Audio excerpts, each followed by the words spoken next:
பெலன் அளிக்கும் இயேசுவின் நாமம். Praise the Lord. இயேசுவின் பெயருக்கு விண்ணவர் மன்னவர் கீழுலகோர் அனைவரும் மண்டியிடுவர்.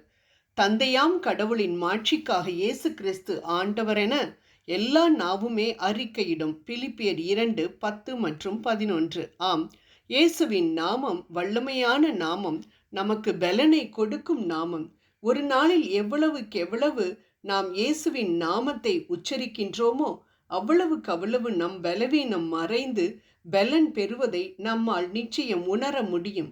சாத்தான் நம்மை பலவீனப்படுத்தக்கூடும் குற்ற உணர்வுகள், அதைரியங்கள், அவிசுவாசங்கள், தோல்விகள், இழப்புகள் நம்மை பலவீனப்படுத்தக்கூடும். அவற்றையெல்லாம் உதறி தள்ளிவிட்டு ஆண்டவரோடு நாம் எழுந்திருப்போம். ஏனென்றால் நம்மை பலப்படுத்ததான் நம் இயேசு நம்மோடு இருக்கிறார். நம் காலை ஒருபோதும் அவர் தள்ளாட விடமாட்டார். நீ வாளோடும் ஈட்டியோடும் எரிவோலோடும் என்னோடு வருகிறாய், நானோ நீ இகழ்ந்த இஸ்ரவேலின் படைத்திரளின் கடவுளாகிய படைகளின் ஆண்டவர் தம் பெயரால் வருகிறேன்.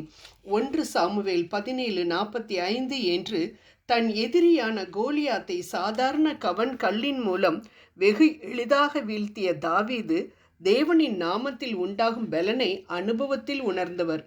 ஆனால் அவரின் எதிரியான கோலியாத்து உடல் பலத்தையும் யுத்த ஆயுதங்களின் பலத்தையும் நம்பியிருந்தவன்.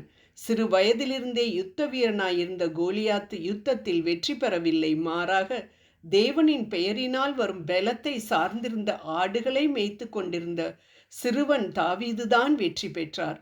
ஆண்டவர் என் வலிமை, என் கேடயம், அவரை என் உள்ளம் நம்புகிறது, நான் உதவி பெற்றேன். திருப்பாடல் 28:7.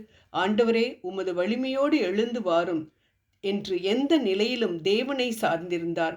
அதனால் பலனடைந்தார். ஆகவே அன்பானவர்களே, நமது பலன் நம் உடலிலிருந்து அல்ல, அறிவில் இருந்து அல்ல, மாறாக தேவனிடத்திலிருந்து தான் என்பதை நாம் முதலில் அறிந்து கொள்ள வேண்டும்.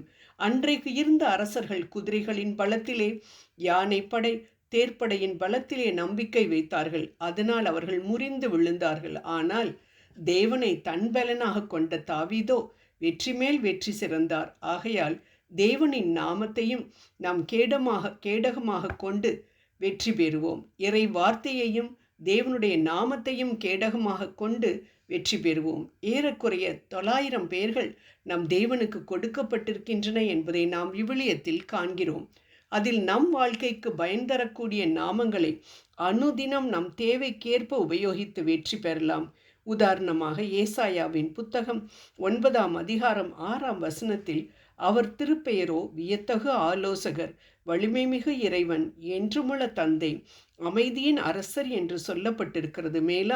மேலும் யோவான் 14:14 என் பெயரால் எதை கேட்டாலும் நான் அதை உங்களுக்கு கொடுப்பேன் என்று நம் அன்பர் இயேசு சொல்லியிருக்கிறார். ஆகவே நாம் ஆலோசனை தேவையான நேரத்தில் ஆலோசனை கர்த்தரே உமது ஆலோசனையை எனக்கு கொடும் இந்த நேரத்தில் என்றும், வல்லமை தேவையான நேரத்தில் வலிமை மிகு இறைவன் என்ற பெயரை உபயோகித்து, தேவைகள் சந்திக்கப்பட வேண்டிய நேரத்தில் என்றுமுள்ள தந்தை என்ற பெயரை அழைத்து, சமாதான குலைச்சல்கள் காணப்படும் பொழுது அமைதியின் அரசர் என்ற பெயரை சொல்லி நாம் அழைப்போம். நிச்சயம் வெற்றி பெறுவோம். ஏனென்றால் நம் தேவன் வாக்கு மாறாதவர். மேலும் கொடுத்த வாக்கை திரும்ப பெற அவர் ஒரு மனிதன் அல்ல, தூயவர் என்பதே அவர் பெயர். லூக்கா 1:49 என்று அவரின் பெயரை புகழ்ந்து பாடிய அன்னை மரியாளுக்கு தன்னை சுமக்கும் பாக்கியத்தை அருளிய தேவன் அவர் பெயரை சொல்லி கூப்பிடும் பொழுது நிச்சயம் நமக்கும் நலன்களை அருள்வார் என்பதில் சந்தேகமே இல்லை. ஆம், சர்வ உலகத்தையும் படைத்த தேவனிடமிருந்து அந்த பலன் வருவதால் நிச்சயம் நம்முடைய பலவீனங்கள் அனைத்தும் மாறி மறைந்து போகிற பலன் அல்ல, நிரந்தரமான பலத்தை ஆண்டவரிடமிருந்து பெற்று நாம் அநேகருக்கு முன்பாக சாட்சியாக விளங்குவோம் என்பதில் சந்தேகமே இல்லை. அதனால் எந்த காரியமாக இருந்தாலும், எப்படிப்பட்ட சூழ்நிலையாக இருந்தாலும் நாம் ஆண்டவரின் பெயரை நாம் கூப்பிடுவோம், உச்சரிப்போம். எவ்வளவு அதிகமாக நாம் உச்சரிக்கின்றோமோ அவ்வளவு அதிகமான நன்மைகளை நாம் ஆண்டவரிடமிருந்து பெற்றுக்கொள்வோம் என்பதில் சந்தேகமே இல்லை. ஜெபம் செய்வோம். உன் பலவீனத்தில் என் பலன் பூரணமாய் விளங்கும் என்ற எங்கள் அன்பு தெய்வமே, எங்கள் பலவீன நேரங்களில் பலன் பெற உமது நாமத்தை துதிக்க தேவையான அருளை தர வேண்டுகின்றேன். ஆமேன்.